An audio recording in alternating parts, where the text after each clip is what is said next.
Okay guys, I'm back. Got a little summertime project. I've been putting this off because I haven't had time. This is my son's car. It's a 1978 Ford Fairmont. It was probably painted 25 years ago. It's single stage paint. We polish it up every couple months. Only thing we've done to it was polish it. And we put new interior in there. Reach out to me in the comments and I'll tell you who did the interior. Did a beautiful job. Let me open the back door up here. As you can see, it's beautiful. I've put new weather strips around. I've got the front door completely done, new felts and everything. I haven't done the back door because I take it apart. As I'm doing it, I take it apart and I've been painting everything. But that's not what this video is about.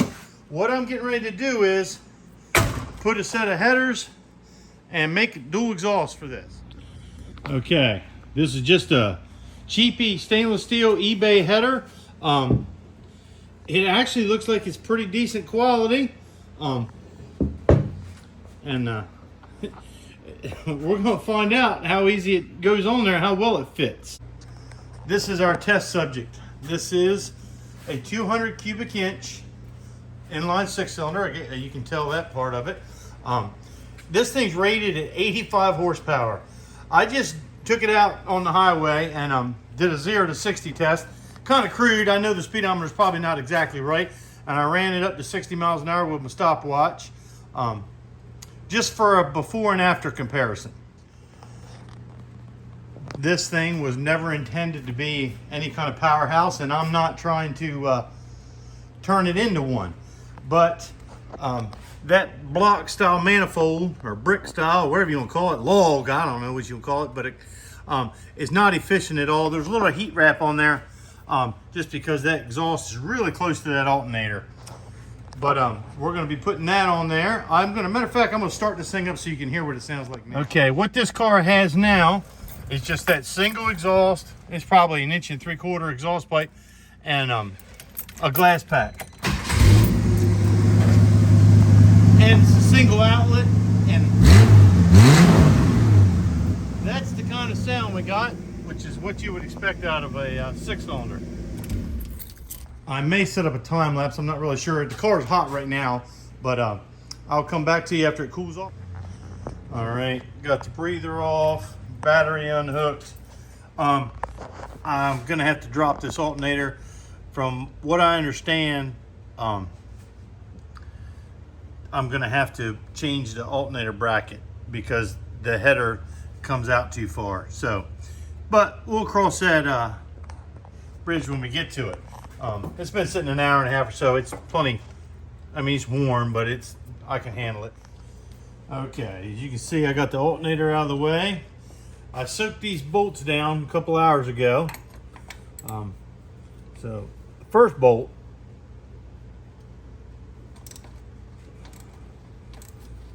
well, that one broke loose easy enough. Let's try this one under here.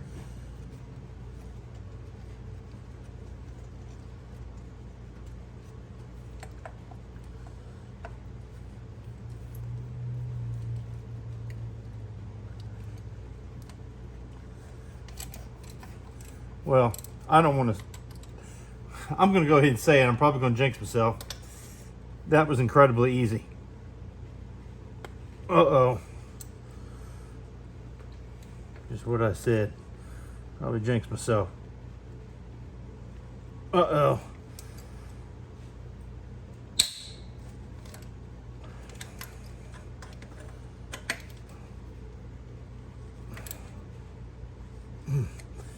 Well, it turned a little bit. I might as well turn this camera off. It's going to take a minute. Okay, it's been about 10 minutes since I shot that last clip. And like I said, I spoke too soon because this is how it goes, you know. One broke off bolt takes a 2-hour job and turns it into 3 days. Well, three of them snapped right off. Luckily, well, that one, and the top one back there. I'll be able to get them out once I get this manifold off. And I went ahead and I just cut the manifold there because I'm putting new exhaust anyway, rather than fight those. I had to take the starter out. One thing I did notice interesting, I haven't had this car but maybe 2 years. This is the first I messed with it. I've had these headers for 2 years, and I knew this was going to happen. But if you look down inside there, it looks like a remanufactured torque converter there and flywheel. Now I know this engine isn't the one that came in this car originally, and it runs good, but that looks like a new torque converter to me. That's got nothing to do with this story. Just thought I'd share it with you. So this isn't going to be one of those YouTube videos where everything just goes perfect and you try it at home and it turns to crap. This one turned to crap on like the third bolt. But we'll work through it together. There's no need to film me taking the rest of these bolts out as long as they come out. I'll be back with you in a moment. Well, there it is.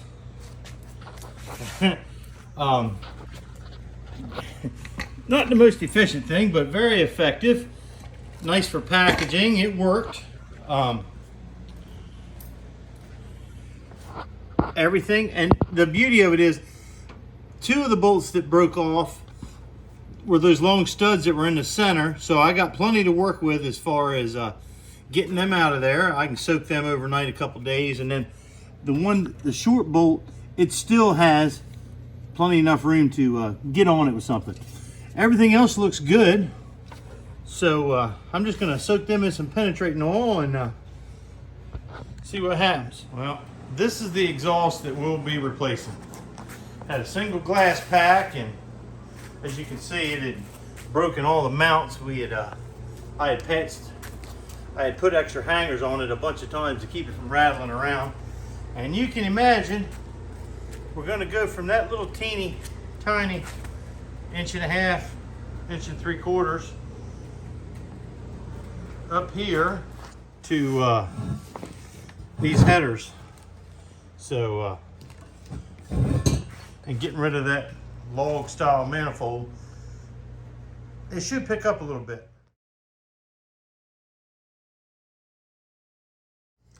Okay, I just made this little heat shield out of a piece of the exhaust pipe.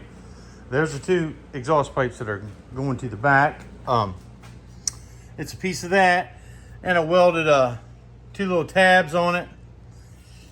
I've wrapped this one with the heat wrap, but you see how close this is going to be to the all this plastic stuff on the alternator. So this is going to clamp on here.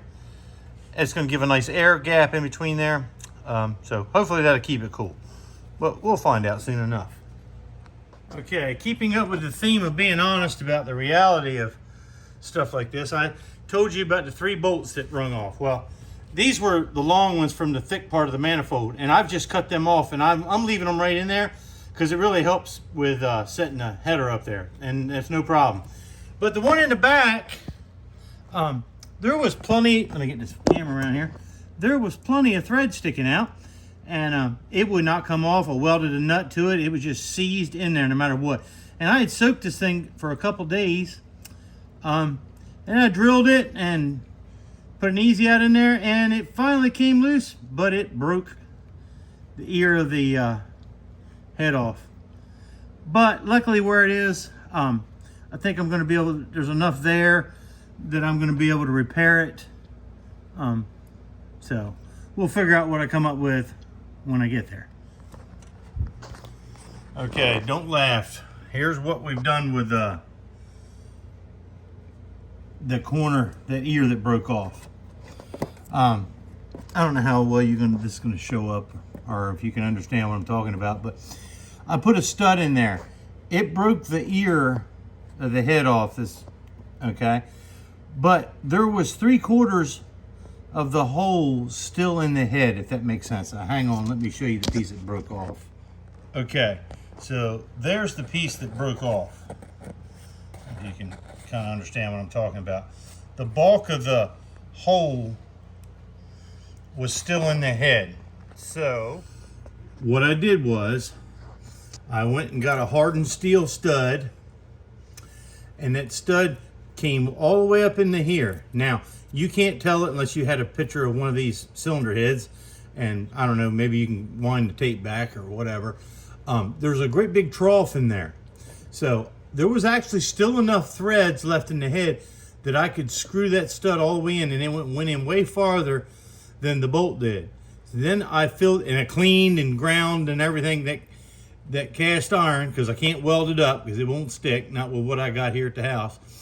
And I filled the whole trough up with the JB Weld. JB Weld is incredibly strong, not to mention part of the threads are still there. So basically, as long as it can't really come out unless that JB Weld actually just breaks. If that's much of an explanation, I hope you understand it. And according to my gasket, this Remflex gasket is supposed to be the hot lick with this stuff. I'm only supposed to put it to 20 foot-pounds anyway, so it should have no trouble handling it. And as you can see, this is a really thick, I guess it's made out of graphite, and it's supposed to seal any imperfections, so it shouldn't have any trouble. Let's hope not. Okay, had this header on here for about a week and a half, and it is holding up nicely. It hasn't caused any problems with the starter getting too hot, and that little heat shield that I put on the on that front tube, it's keeping the alternator from getting too hot. No problems with that. Everything seems to be working fine. Overall, I'm pretty pleased with it. I was going to make another video after I put the header on there. I ran new exhaust. I've got some two chamber mufflers, and I think I got a clip in there of what it sounded like before. So we'll start her up now. See what we got. This is just a neat little car. It's no speed demon at all, but it's fun to drive, and we get more attention with this car than any other hot rod I've ever had. Okay, so now we'll see. Definitely doesn't sound like a 6-cylinder.